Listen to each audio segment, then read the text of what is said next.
Let us assume for a moment that technology has advanced to the point where we can live on different planets of the solar system. You buy a ticket to visit every planet one by one, making your way from one planet to the other, all in the span of an Earth year. Want to experience that? Join us as we take you past the earthly realms. This video is brought to you by Answerly, a questions and answers platform that pays you for adding high-quality answers to different questions. The users are rewarded in Answerly tokens, which can easily be converted into dollars or any other cryptocurrency by using one of the exchanges mentioned in the description. On the 1st of November 2051, you depart from Earth, making your way to the farthest planet of the system, the dwarf planet Pluto. At first, you might not be the most comfortable sleeping in space and being strapped away in your sleeping bag to prevent from bumping into each other. Obviously, you won't be the only one traveling, and your mates will probably be in the same cabin, bringing enough personal belongings. Luggage issues are real, in space flights too. Let's assume that we have advanced to the point where it only takes a week to reach Pluto. Had we traveled with our current spacecraft, it would have taken us 12.5 years. That may have made you crazy in your tiny cabin, and we really don't want that, do we? No, maybe we'll use one of those mind-blowing space vehicles from SpaceX. After a week of playing cards and having fun with your mates, you're going to reach Pluto. Currently, it may be daytime in Pluto, yet it won't be shining. That's because it's quite far away and receives 600 times less light than the Earth. You look up at the sky and see the sun, which may appear to look like a very bright star. You see mountains ranging from 65 to 9,800 feet. That's about the height of Mount St. Helens. On their peaks, you're going to find red snow. The reason for the composition of snow is Pluto's atmosphere is rich in methane as higher altitude freezes, leaving red-capped snowy peaks. Pluto takes 6 Earth days to make a single rotation around its axis. 2 hours on Pluto is almost an entire day on Earth. The gravity here is 12 times weaker than what it is on Earth, making sleeping difficult for you.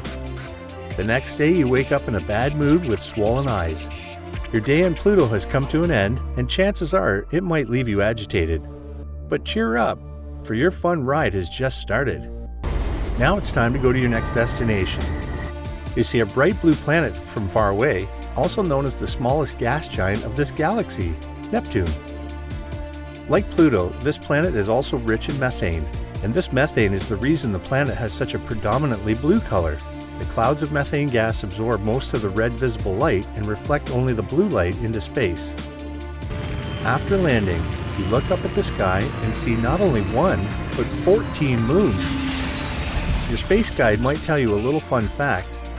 Each of these moons is named for a mythological Greek water deity.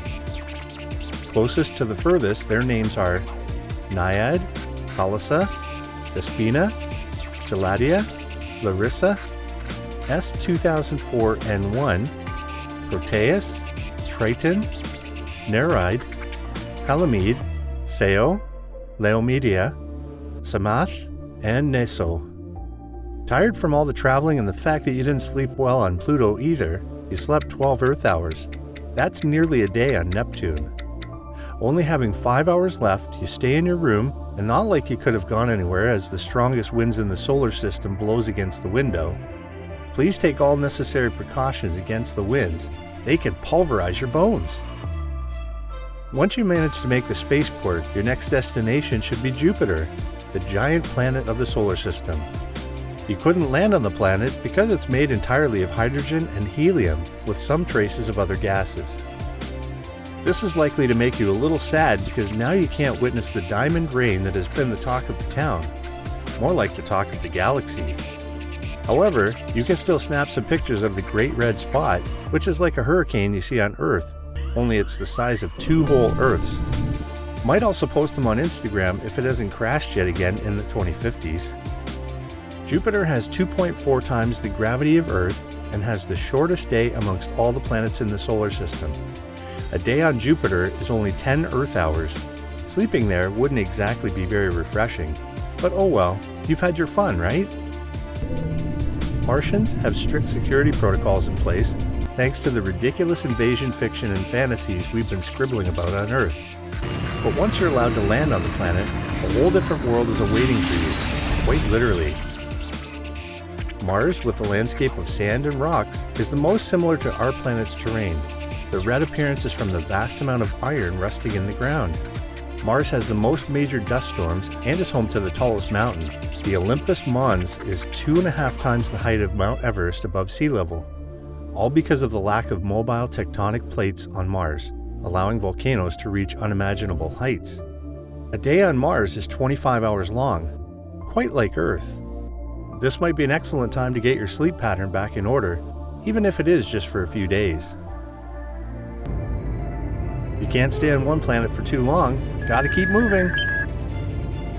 We might have to skip the Venus visit, it's just too hot for our spacecraft. We would rather head towards Mercury. The body weight here is 38% of what it is on Earth, and a day lasts 176 Earth days. You'd have to stay longer than any planet and can only go to the surface when the sun sets off. On Mercury, you get to witness an epic sunset and a sky draped with a blue hue. Because of its elliptical, egg-shaped orbit and slow rotation, the sun appears to rise briefly, set, and rise again from some parts of Mercury. The same thing happens in reverse at sunset. But it is best to leave Mercury soon before the temperature turns too chilly. You arrive at a ringed planet and see the giant moons orbiting around it. Sounds familiar, no? Something that you've been reading about in your textbooks. Yep, you're on Saturn. This planet is extremely windy in the upper atmosphere. Using a telescope, you can see the Saturn rings, which are believed by the scientists to be the remains of comets and dwarf planets. You can stay here for 11 hours because that's what the duration of the day is on this planet. Finally, it is time for you to go home. When you come back to Earth, it will be November 2052, which means that you have been traveling for a year. Your muscles may have become weak and had a tough time sleeping. It became so bad that you might have to hibernate to get used to the gravity of Earth. Once you get back, an even bigger challenge than hitchhiking across the solar system may await, and that is choosing an American president again. This video is brought to you by Answerly, a stellar blockchain Q&A platform that pays you to learn.